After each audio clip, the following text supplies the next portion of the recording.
Welcome to the new JFK Show, number 239. We had a meltdown at 153 News. The server was stolen and taken away, and our domain name was stolen. So we've been kind of out for a little while. So we've been holding back on the shows until we got the domain name back up and our regular audience. So, all right, tonight we've got a great show. If you ever really wondered what President Kennedy has done for you, well, after you see what Cuba would have looked like if they would have okayed the invasion, and you know there was only one person that stopped that invasion, and we're going to take a look at it tonight. And Larry's got a great, if you want to follow along, you can go to his blog, and it's all about what the Cuban invasion would have looked like. Go ahead, Larry, and welcome to the show, Dr. Fetzer.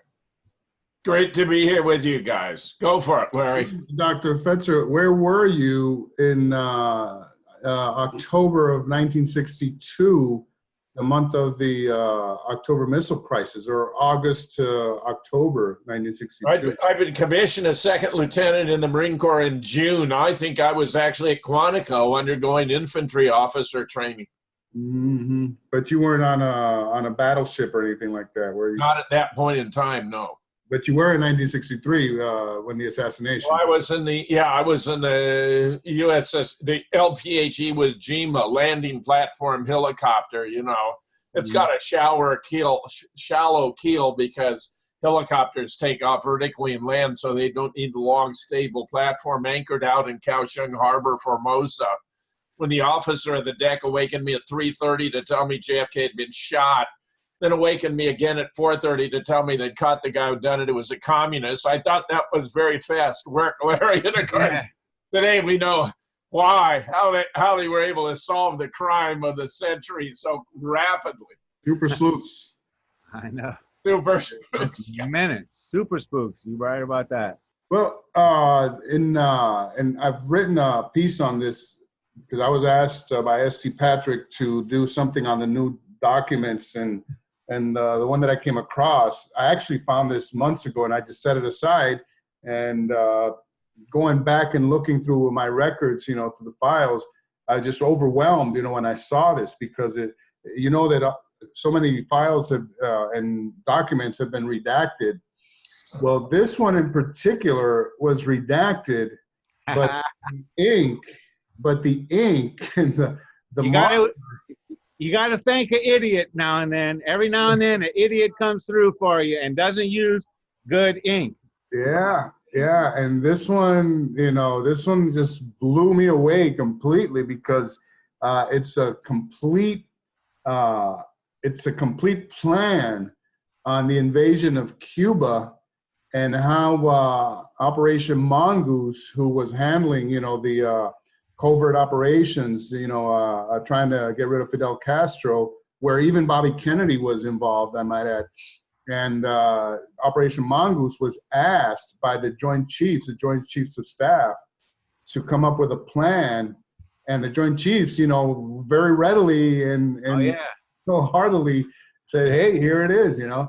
Let's bomb the place into the Stone Age. What do you think? Well, it's not as much that as it is the utilization and the plans on the utilization of U.S. American troops and resources, to the point where it's comparable to actually D-Day, you know. And I shared this with a couple of people, and it was just overwhelming. Completely, they were just completely overwhelmed, you know, with the amount and the hardware that involved here, you know. So you're telling me there was a plan for the massive invasion of Cuba? Absolutely. Just wait and see, Dr. Fetzer. And not only that, we get to see the type of crap that they redact, because you can see right through the ink. Yeah, I found this document, and I don't know if anybody who's actually spoken about this. It's we have it featured on ST's Garrison. By the way, I'll take a minute here to announce that ST Patrick has a new journal magazine, and the name of the magazine is Garrison. Okay, and what he does is he brings, you know, authors, you know, together, you know, to present papers, you know, and articles relating to the JFK assassination, and Jim Garrison, and just a lot of things. Also, there's articles on RFK and MLK, and just basically the assassinations of the '60s, and this one in particular has been selected not as a feature of the magazine, but it's included in the next edition of the magazine, and it's a memorandum. And the special group augmented was the elite of the Joint Chiefs. Okay, now the Joint Chiefs at that time, I'm sure a few of us can mention some of those. Like Curtis LeMay, Lemnitzer. What was the name? A couple of others that I have had in I was thinking about, but anyway, they, this Operation Mongoose, which we all know about, there was chief of operations for Operation Mongoose, and the Joint Chiefs requested from, they requested, Operation Mongoose requested from the Joint Chiefs, which was a special augmented group here, a plan. And if you look at the document itself, it gives us exact quantities, numbers here, including troops, Army, Marines, Navy, battleships, artillery units, aircraft carriers. What I've done here, everything that's been redacted, I have reproduced in red here. You see this? Nice. And but and then at the end I'll show you the entire document. But in fact, we can go ahead and scroll. Sorry, you're doing such a wonderful job with this stuff. I can't believe it. It's just sensational. This is something that this is the first time, and this one definitely flew under the radar, Jim, because and it's just mind blowing. And if you look at the date, August the 2nd, 1962.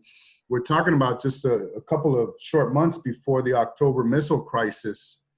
Okay, so when they're coming up with this plan, so very specific plan to invade Cuba and to make it a quick strike so that the rest of the world cannot react.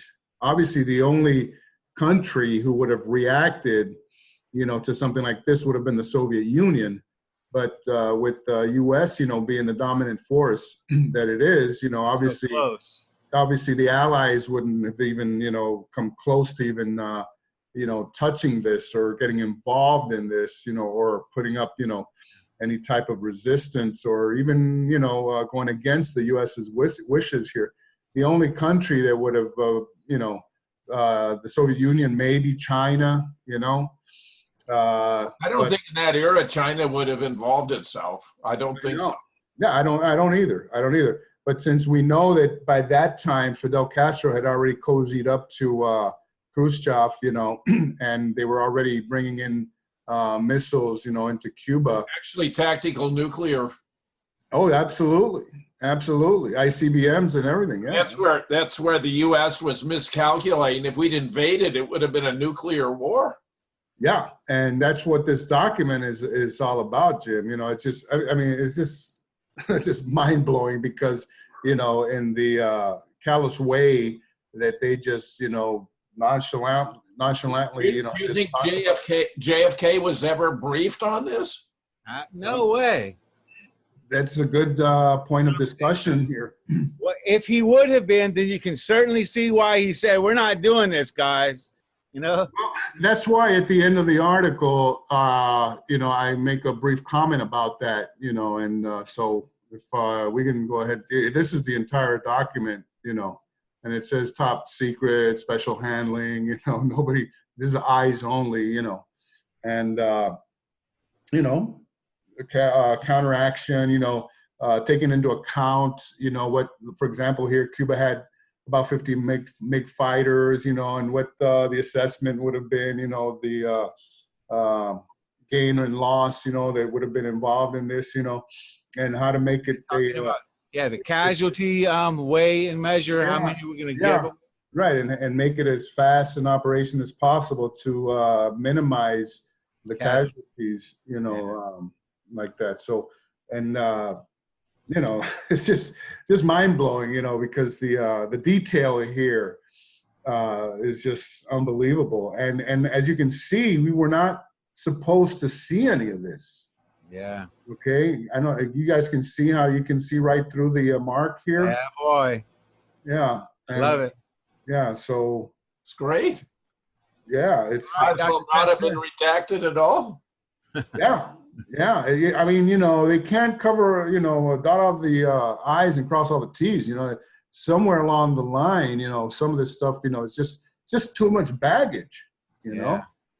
And that's why, you know, a lot of people say, oh, there's nothing in those documents, you know, they're all redacted, you know, and they say, yeah, well, you know, you got to get in there and look, you know, and make up your own mind, you know, and you can find these nuggets, you know, they are there, you know. I love this where it says the possibility of a requirement for a sustained occupation of Cuba. My God. Go ahead and read it for us, Dr. Fetzer. Oh, yeah. Memorandum for the Special Group Augmented, Consequences of U.S. Military Intervention in Cuba. That is the title of another document which flew under the radar and was released by the National Archives with a number. It shows the cold-blooded side of the Joint Chiefs as they responded to the Chief of Operations for Mongoose request, laying out the logistics needed for a full-blown invasion of Cuba and neutralization of Fidel Castro. The ultimate destination was a special group augmented. The entire playbook for the invasion is presented in excruciating detail. The first paragraph of the paper reads, consequences of U.S. military intervention in Cuba to include cost, personnel, units, and equipment, effect on worldwide ability to react, possibility of a requirement for a sustained occupation at the level of national mobilization required in Cuba and counteraction. Words of this magnitude had probably not been expressed since World War II. In fact, within the document, there's even a mention of D-Day. Yeah, this is going to be C-Day. The juiciest National Archives Assassination Record Review Board documents were redacted and blacked or whited out when sensitive information had to be withheld. This particular document does have redactions, but they were done with a marker that allowed the information to be seen through the redaction. Take a look. Requirements, personnel units. In order to seize control of key strategic areas in Cuba within 10 to 15 days with the minimum casualties of both sides, 261,000 U.S. military personnel would participate in the operation. About 71,000 Army, 35,000 Marines will be engaged on the ground within Cuba. In addition, approximately 29,000 Army troops will be available on-call forces. Wow. You're not. Wow.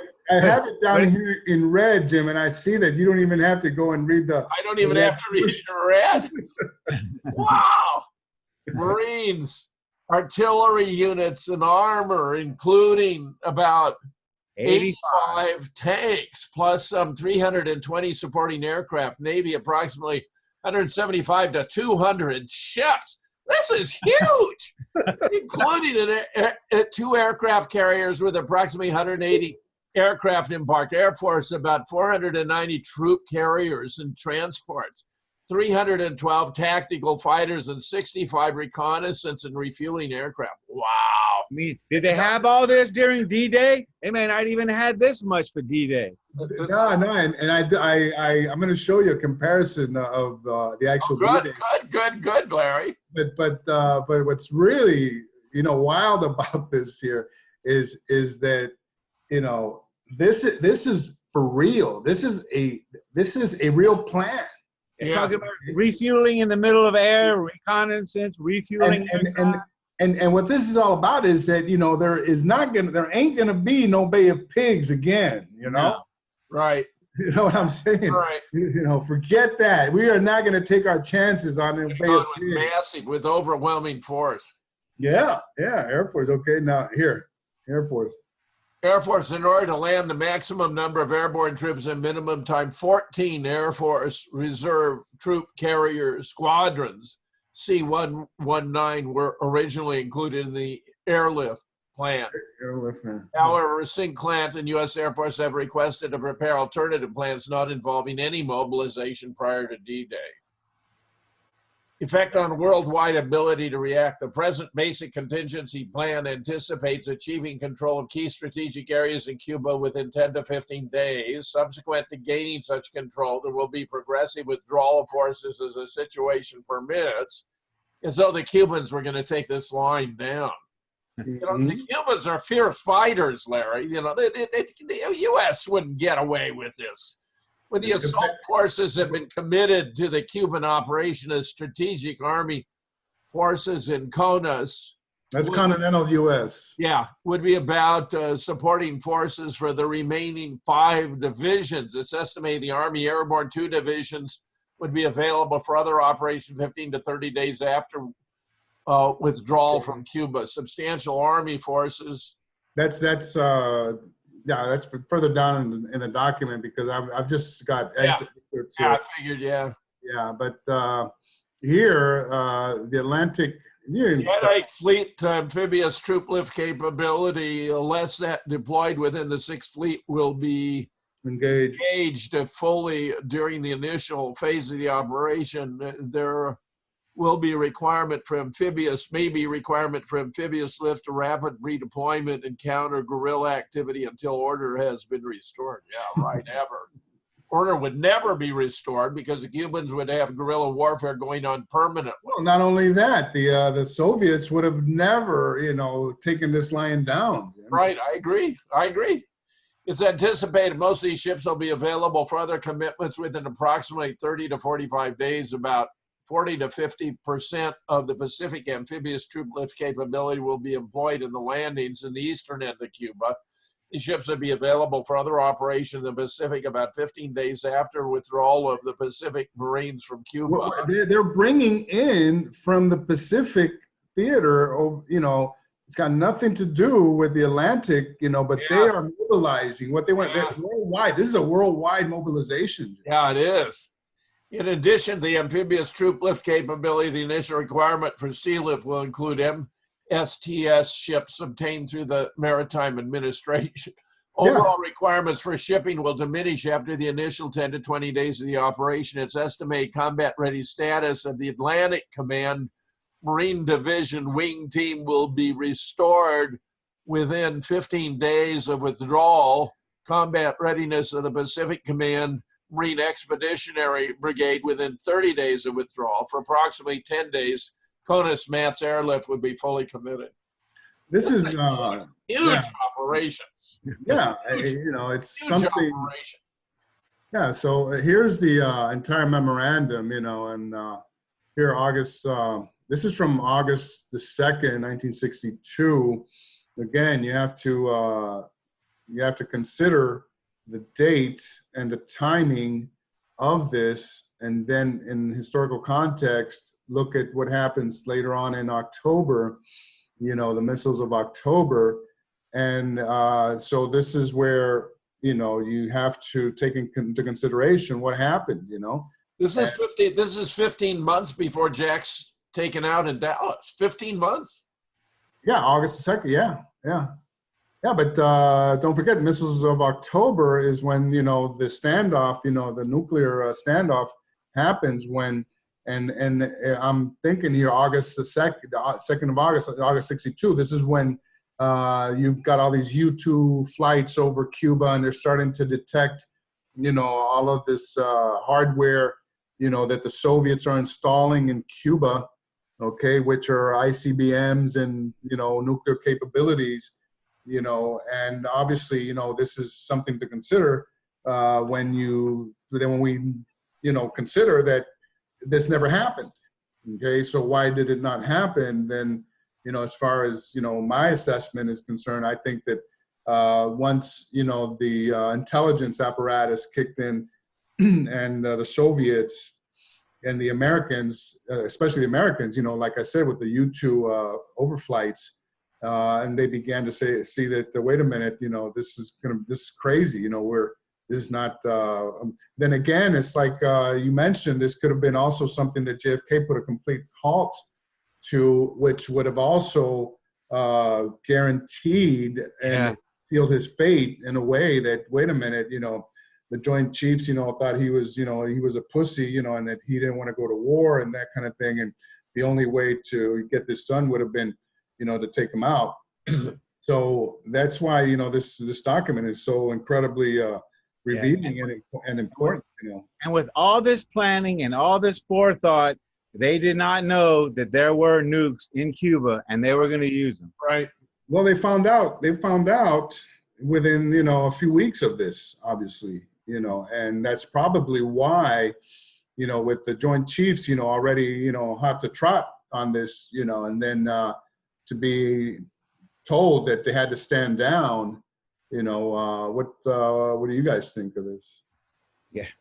This would have been brutal, Larry. You would have lost tens of thousands of U.S. troops doing this, tens of thousands. They're thinking that this could be a lightning strike, Jim, and that this could be, in and out. Not a chance. Not a chance. Like they did with Castro had good intel. He knew what the hell was going on. No, not only that, The Soviets, remember, the Soviets had learned the date of the invasion for the Bay of Pigs. Fidel already knew exactly when we were coming, and the CIA knew they knew. The only one who didn't know was JFK, the one person who was left ignorant of the fact that Castro knew exactly the date we were coming was the commander-in-chief. Mm-hmm. This is an interesting one right here, point number 3, level of national mobilization. Level of national mobilization required. Army, none. In lieu of mobilizing civil affairs units from the active reserve tactical forces, though not trained for this mission, will be employed to conduct civil affairs military government operations.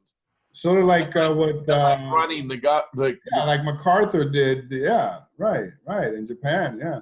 Maybe for troop and cargo sea lift, no rise in mobilization level would be required beyond the present authority held by the Maritime Administration and Charter Shipping Air Force. In order to land the maximum number of airborne troops in the minimum time, 14 Air Force Reserve Troop Carrier Squadrons, C-119, were originally included in the airlift. However, C-Clant and U.S. Air Force have requested to prepare alternative plans not involving any mobilization prior to D-Day. Do you see this D-Day? This is what I wanted you to see. D-Day. I mean, this is such an audacious plan, that they're even comparing it, Well, I think it's just an acronym meaning for the date of the invasion. Yeah, of course. But, it's exactly, the same as the Normandy invasion, so. Yeah, Larry, let me get the screen share. I'm going to play something for you real quick. Sure. All right.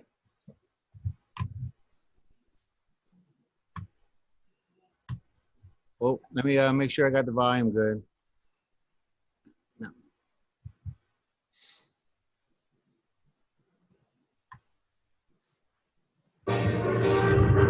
Good evening, my fellow citizens. This government, as promised, has maintained the closest surveillance of the Soviet military buildup on the island of Cuba.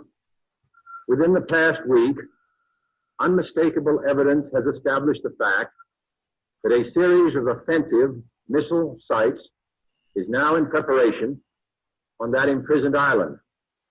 The purpose of these bases can be none other than to provide a nuclear strike capability against the Western Hemisphere.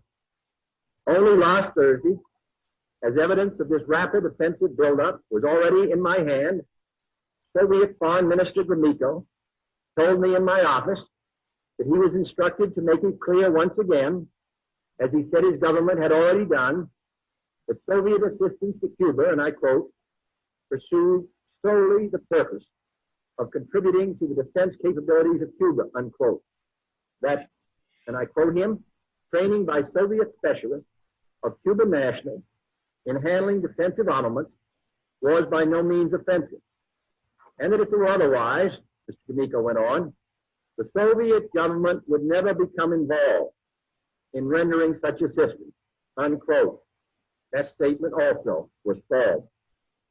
Acting, therefore, in the defense of our own security and of the entire Western Hemisphere, and under the authority entrusted to me by the Constitution, as endorsed by the resolution of the Congress, I have directed that the following initial steps be taken immediately.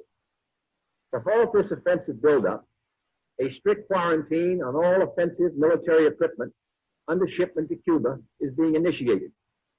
All ships of any kind bound for Cuba, from whatever nation or port, where they're found to contain cargoes of offensive weapons, be turned back. It shall be the policy of this nation to regard any nuclear missile launched from Cuba against any nation in the Western Hemisphere as an attack by the Soviet Union on the United States, requiring a full retaliatory response upon the Soviet Union. I call upon Chairman Khrushchev to halt and eliminate this clandestine, reckless, and provocative threat to world peace and to stable relations between our two nations. I call upon him further to abandon this course of world domination and to join in an historic effort to end the perilous arms race and to transform the history of man. Our goal is not the victory of might, but the vindication of right. Not peace at the expense of freedom, but both peace and freedom here in this hemisphere, and we hope around the world. God willing, that goal will be achieved. Yeah. That was heavy duty, heavy duty, heavy duty. Yeah, actually, that wasn't the one. I wanted it. Yeah, when but it's still one of the most serious moments in American history, Eric. Well, yeah, and there, I don't know if you guys ever saw about 10 years ago, Tom Clancy, the author, he hosted a program on the October missile crisis, and where they actually interviewed captains of subs, of submarines, nuclear subs that were Soviet nuclear subs that were with their finger on the button, ready to, launch, and some of these interviews are just, mind blowing, Jim, and to give you an idea of how close, this whole situation was to boiling over and causing, a thermonuclear event, between the superpowers, where, the entire Eastern Seaboard would have been completely obliterated, and Cuba and the Caribbean, and, notwithstanding, obviously, that the U.S. had, all of their forces in Europe and everything also, ready to pounce on the Soviet Union, and now that we know that the U.S. had probably 100 to 1 more nuclear capability than the Soviet Union at the time anyway, so, just what this document does, as far as I'm concerned, is to, tie up a lot of loose ends as far as, what these Joint Chiefs were ready to do. Yeah, they wanted the first preemptive nuclear strike against Russia. Exactly. That's exactly what this is all about. We won't lose as many people as they are. And then John Kennedy says they wanted to go in the bunker and launch this attack. And he says, you people are going to stay outside the bunker and, before anything happens, So he was telling them off right away. But I also believe that up until this point, he hadn't been completely born again. I really believe the Cuban Missile Crisis is when he was born again, and he wasn't as much of a globalist. And he realized what was about to happen, that the Joint Chiefs of Staff had a collective death wish for the world. And it was teetering on him and Khrushchev. And he actually talked to Khrushchev, and he said, I want you to go by the ocean, and I'm going to go by the ocean, and I want y'all to look out. And I want you to think about what we're about to do. And both of them looked out in the beauty that they saw and said, we just can't do it. Well, a lot of people think that, the Russians were the ones that blinked, and there's nothing further from the truth, because there was actually a deal in place, and I'm sure Jim knows about this, where, the U.S. had to also withdraw all these nuclear warheads out of Turkey which were, you know, right at the border, you know, within, you could even see it, Turkey across from the Soviet Union there. And Right. so it wasn't, you know, something that, you know, Khrushchev said, okay, let's pack it in. You know, there was a deal in place. Yeah, they both made concessions, and they made a deal for peace. And Bombs away LeMay and the Joint Chiefs had no intention of peace. It wasn't even comprehensible to do it that way. Now, what I've always wondered, and I'm sure Jim can jump in here on this, is why, after JFK had been taken out, why didn't LBJ go ahead with this?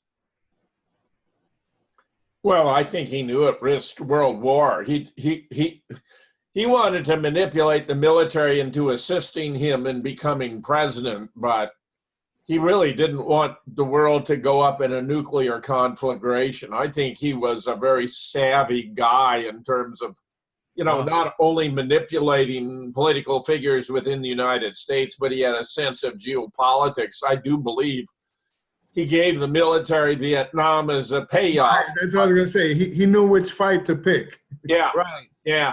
That's what Phil Nelson says, is that if you're going to be great and you're going to be remembered as a hero, you have to have your own war. As a war president is what Phil. Right. But he didn't want to have it 90 miles away from Florida. Yeah. How about the other side of the planet? That's a little easier. Or Texas, or very close to Texas for that matter. A lot closer than Vietnam. So there's a couple of pages here that are very interesting. Yeah. I read this. Castro-Cuban counteraction.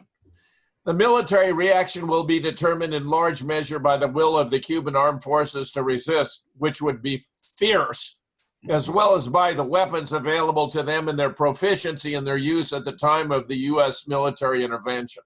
The military capabilities of Cuba are oriented primarily toward defensive activities, meaning they're not offensive. They're not trying to attack us. It's an island with a lot of water around it. Right. But Cuban plans are believed to contemplate a strong initial resistance followed by a determined defense of pre-selected key points and finally by protracted guerrilla warfare. That's a very reasonable synopsis. Oh, yeah.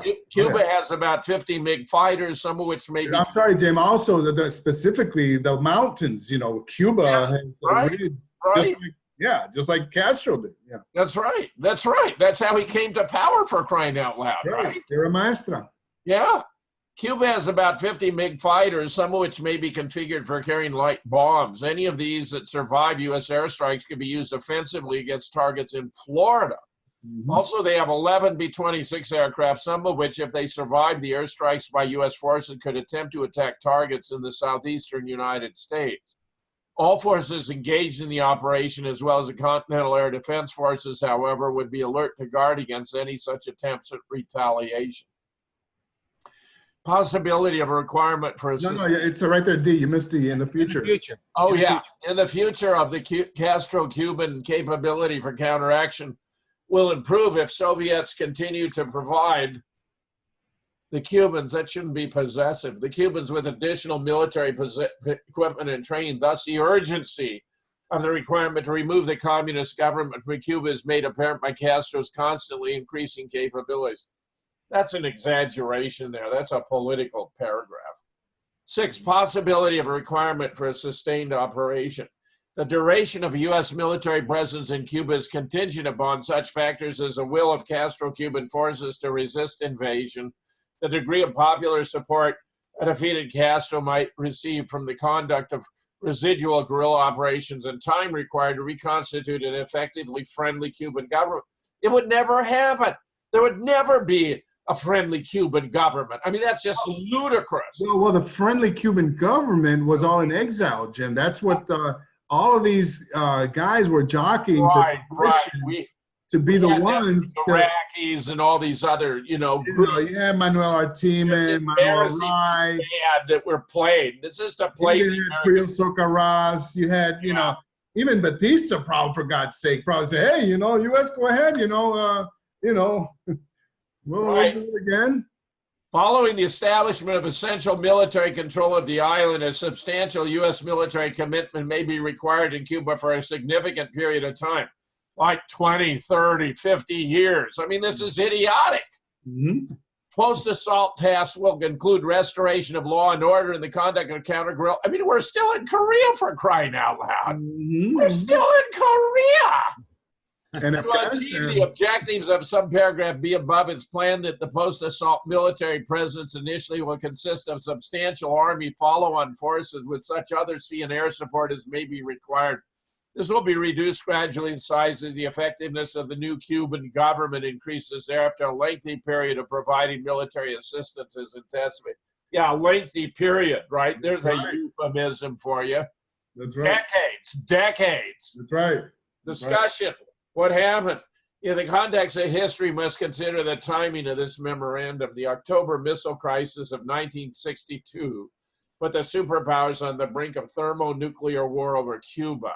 This memorandum is dated 2 August 1962. It appears that the intelligence apparatus that detected the missile buildup also forced the plan to be scratched. It might have also sealed JFK's fate. Well done, Larry. Well done.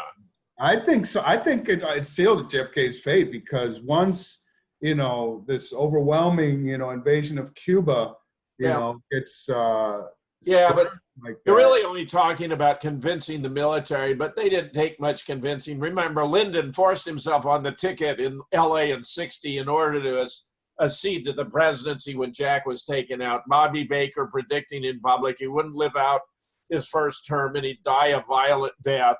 Lyndon was going to take care of business. We're just talking here about, military enthusiasm for the project or not.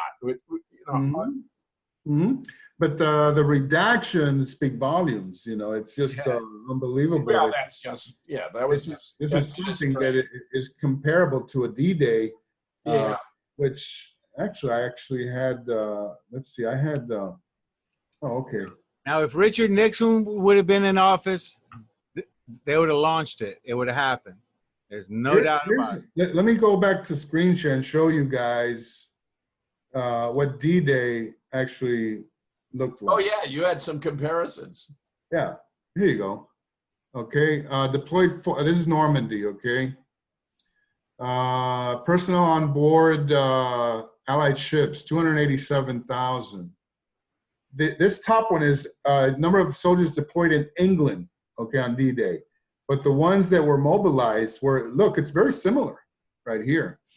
Allied soldiers, that landed, and sailors and British soldiers. I mean, that's very interesting, Larry. Landing forces and helicopters. Look at the deployed equipment. It's almost, a carbon copy, Well, you wonder if they took that as their lead.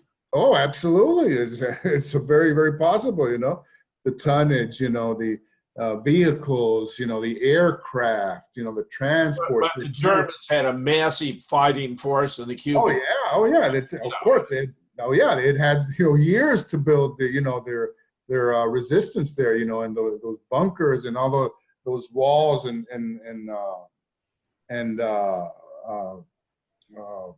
what do you call those?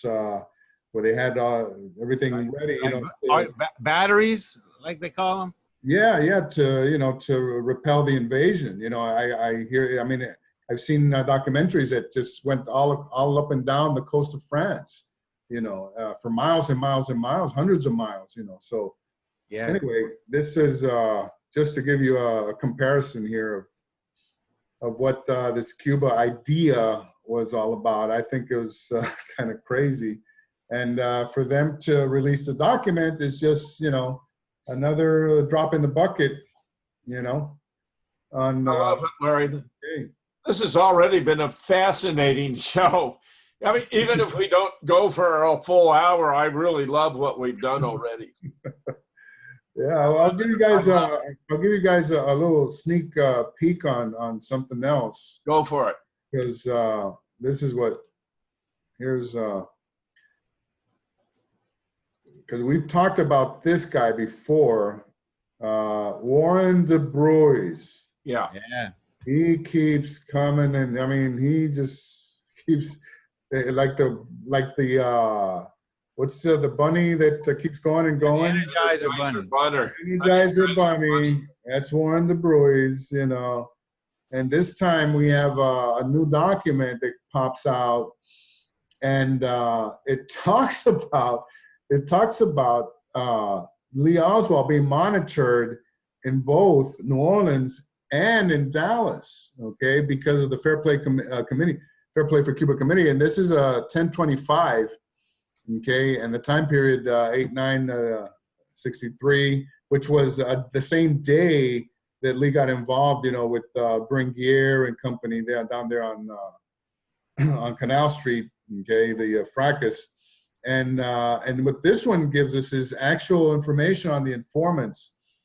And right here, one copy of this report is being furnished to the Dallas Division. The Dallas Division, in as much as that office is presently conducting inquiries to locate Lee Oswald, subject of a separate investigation.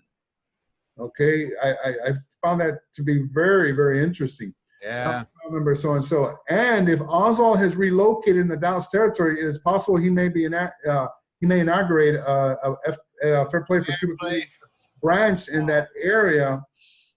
One copy is being furnished to the INS. Setting them up. Wow, this is a little more explicit than you'd expect. Yeah, but check this out. Okay, you see this. These are the first 2 pages of this report, Jim.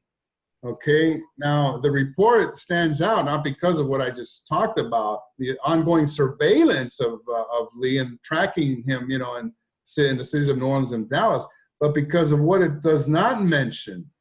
Okay, now look at how long this report originally was. Yeah.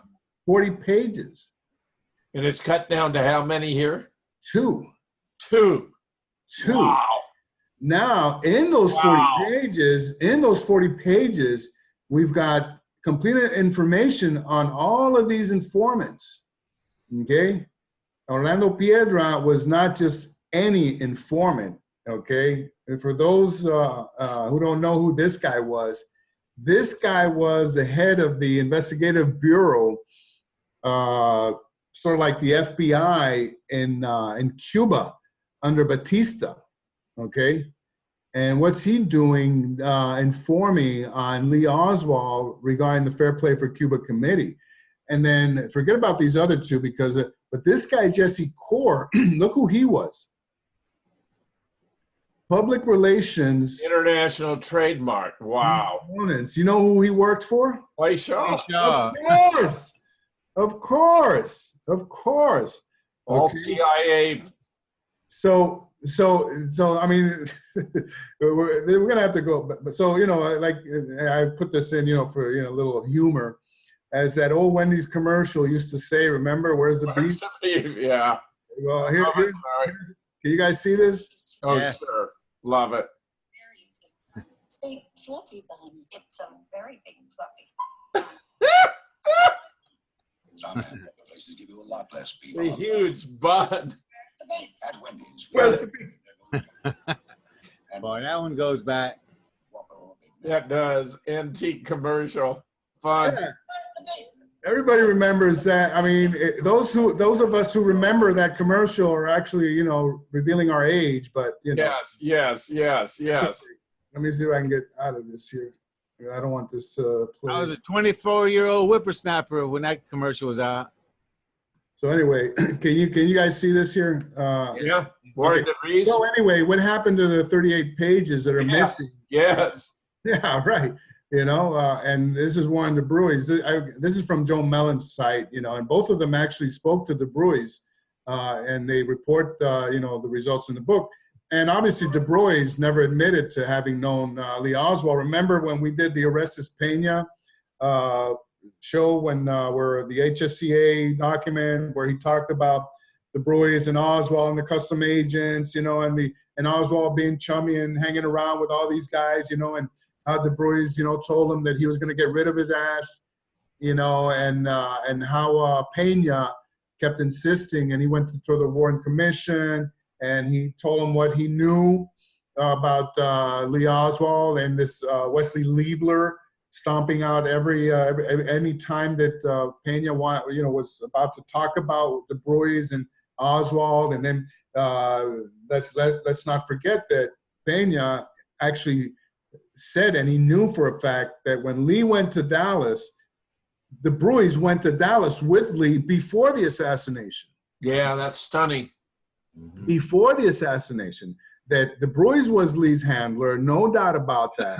Okay, and Harold Weisberg was onto all this information because he knew Pena for a long time, and he actually drew a lot of the information from Pena to write his book Oswald in New Orleans. You know, and here's a very interesting part here, because Weisberg was brought before the New Orleans Parish Grand Jury, and that was courtesy of Jim Garrison, okay? And this is what Weisberg had to say that day, you know, and he talked about how Pena kept saying at several points, there's something I must tell you about the FBI in New Orleans. I must tell you about Du Bois, but before I must tell you about the FBI in New Orleans, you know, how they were handling Lee Oswald, how they were, you know, manipulating this Fair Play for Cuba committee, and how even Du Bois went one time into Bringier's place of business, and he told him that he could infiltrate his organization, the DRE, anytime he wanted. So that's why when Lee went over there with his pamphlet, you know, his Marine pamphlet to show him, you know, the first thing that Bringier thought, hey, this guy's, you know, he's been sent by the FBI, he's an agent, you know. No, it's only later on that Bringier said, oh, no, he's, you know, he's a Castro, he's a commie and everything, you know. But at first, Bringier knew that it was a plant, you know, that it was, he was being manipulated by Du Bois, you know, as a provocateur, as an agent, you know, and that's why Lee was playing this very dangerous game, you know.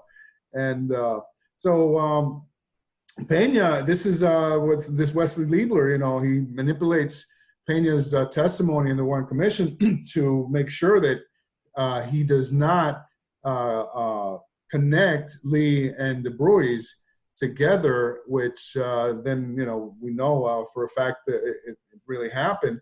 And then, so for example here, Warren Du Bois, from the time of his first attendance, he used to go to Cuban organization meetings, and he had Pena as an informer, okay? And all this is stuff that Weisberg is telling the grand jury, you know.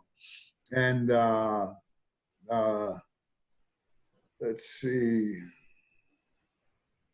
And obviously, you know, when Garrison subpoenas not only Du Bois, but also Regis Kennedy, you know, and Regis Kennedy did, but he invoked executive privilege every time that they tried to ask him anything relevant. You know, there was a point where he did admit that they were looking for a Clay Bertrand, you know, and that was the only thing that they were able to get out of him at the Clay Shaw trial. But Du Bois never showed up. In fact, Du Bois ends up in, of all places, in Puerto Rico. Okay, Du Bois was fully bilingual. He translated documents. He knew about 3 or 4 different languages, completely 100% fluent in Spanish. They made him disappear to South America. And then in 1974, he ends up in Puerto Rico, of all places. And actually, Bernard Fensterwald and Michael Ewing wrote this book, which I have a copy of. And they wrote, Warren Du Bois currently serves as a special agent in charge of the highly coveted FBI office in Puerto Rico. Of course, it's highly coveted because it's sandy beaches, you know, nice weather, you know. You have to like deal a resort. It's like having to guard a resort. Yeah, yeah. But at the time, Puerto Rico had a problem with the, and still does, you know, not to the extent that it did at the time, the activists for independence. Right. And the nationalists, you know, which the nationalist movement of the 50s. Is this a Weisberg? No, this is Greg Roberts, huh? Yeah, this is Greg Roberts. This is a letter. This guy tracks him down in Puerto Rico. I mean, this is when I read this letter, I just laughed, you know, because he wrote Du Bois. He found him in Puerto Rico, okay? And he goes, He's so candid. He's so honest. Yeah, and he goes, I'm a freelance news writer, photographer since November 22nd, the critic of the official assertion that President John F. Kennedy was killed by one person, for some time, I've been interested in ascertaining your exact relationship with Lee Reese is Oswald. not going to get anywhere near this guy. Of course not. No, in fact, what he does, he writes a letter in response. You know, he was so stung. Yeah, with Du Bois. He's so stung by this letter that he says, wait a minute, blah, blah, blah. You know, this blatant bias is apparent in Robert's statement, you know. And he goes, and blatantly, he goes, perhaps I'm wrong. Maybe I'm wrong. Perhaps Oswald reported to the Dallas Red Squad, Agent Hosty, as well as to you. Okay, among those telling lies. He has a pretty good grip on it already. Oh, yeah. Among those telling lies on the program, this was a CBS program. David Bellum, William Colby, David Phillips, and probably you. Yeah. He got it. He's nailing it. He's telling him. I read about you in the Kennedy Conspiracy, Oswald, New Orleans, and a couple of other books. In the Robert Kennedy, we find the same thing. The same agencies lying to the public. This guy's good. This guy's very good. Yeah. So this guy, Du Bois, was so shaken up that he said, hey, I got to respond to this on 12/8/75. You know, he writes to the director at the time, you know, and he said, wait a minute, man, I have to respond to this. And obviously he's citing Peña's, since it was Orestes Peña, who was talking about him going with Oswald to Dallas. And that story was also picked up by Mark Lane, by the way. And in this program, you know, he's so stung by this that he wants to set the record straight. And guess what he cites? He cites Peña's Warren Commission testimony, which was cooked up by Wesley Liebler. So, you know, it's a lawyer, you know, doing what lawyers do. You fabricate evidence and then you cite it as though it were authentic. Yeah. So, you know, but I go a little bit further into this Du Bois thing, you know, because this is very interesting. Now, when Du Bois was in Puerto Rico, there was a lot of militancy, you know, regarding the independence movement and young kids, you know, getting involved, you know. And there was a story, there was an incident here, and it was called Cerro Maravilla. And there was an execution of two young pro-independence activists. And this just happened just months, a year after Du Bois left the island on 25 July. Okay, now the organization, Third World Traveler, described the events in this manner, okay? Clear instance of direct FBI involvement in anti-independentista violence is the Cerro Maravilla episode of July 25th, 1978. Okay, now two young activists, Hernando Darío Rosado and Carlos Soto Arribí, accompanied a provocateur named Alejandro González Malavé, who lured them into a trap, and they were shot to death by police near the mountain village. Official reports claim the pair had been on their way to blow up a television tower. They never had any explosives on them, Jim. What they had was a little bit of charcoal. I think they were going to cook something or something up there. But what happened is, to make a long story short, these two kids were slaughtered up there, and they had hijacked a cab, a Taca Público driver. And the Público driver, after everything was said and done, he said, at first, you know, the governor of Puerto Rico said the policemen, you know, were heroes because they had stopped this terrorist attack and blah, blah, blah. And that there was one volley of shots, when later on it was proven that the taxi driver said, no, there were two volleys of shots. The kids were alive when they were first arrested, and the police just executed them up there after they beat the crap out of them, you know? So this guy, Julio Cesar Andrade, he came forward and he said that this had been planned from all the way high up in collaboration with the Bureau, okay? Now, this led to the confirmation that González Malavé's role as an infiltrator, reporting to both the local police and the FBI, a situation which prompted him to admit having planned and urged the bombing in order to set the two young victims up for execution. In the end, it was shown that Darío and Soto had surrendered. Police forced the men on their knees, handcuffed them behind their backs, and the two independentistas pleaded for justice. Police tortured them and murdered them, okay? Now, as an agent, provocateur, infiltrator, undercover operative answering to the FBI, inciting two young lads to carry out a harebrained scheme guaranteed to fail in order to influence public opinion. Does this sound familiar? Did Du Bois leave this mechanism in place before he left this coveted FBI SAC position in Puerto Rico? If he did, his handling of Lee Oswald in New Orleans and Dallas would have put him at the top of the list of those qualified to do so. So now, This we'll cover the rest of this next week. Yeah, this deserves a whole show. Yeah, good stuff. The new documents coming out on Du Bois, you know, and who these guys, the informants.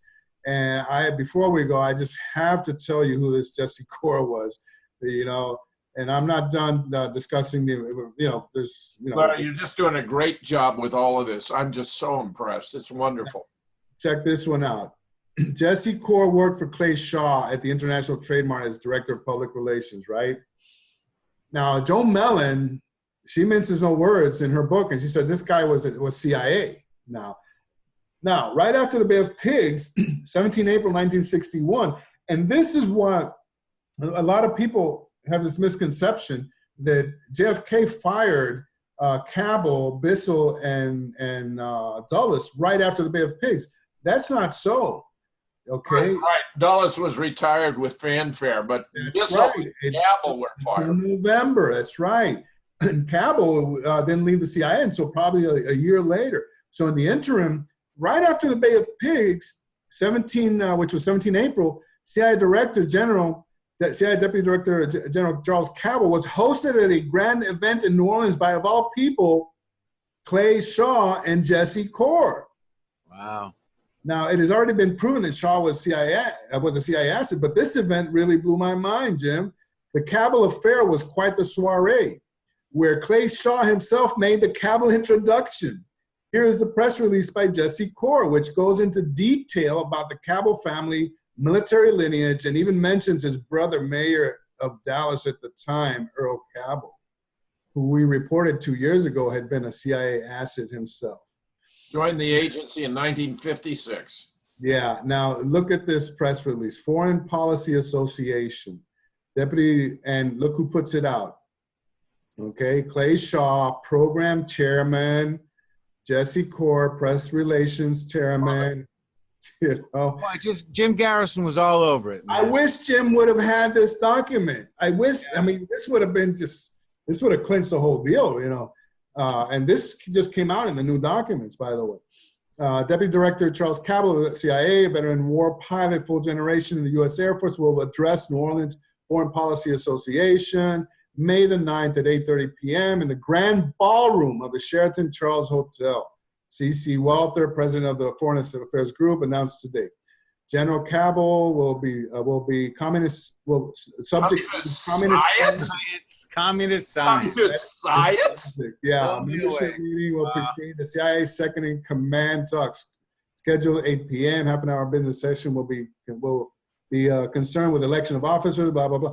Clay Shaw, Program Chairman, will introduce Cabell.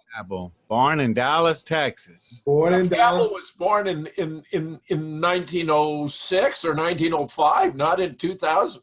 That should have been 1905. That's a typo. Could be. Not 1920. Probably, yeah. He wasn't a spring chicken at the time, JFK.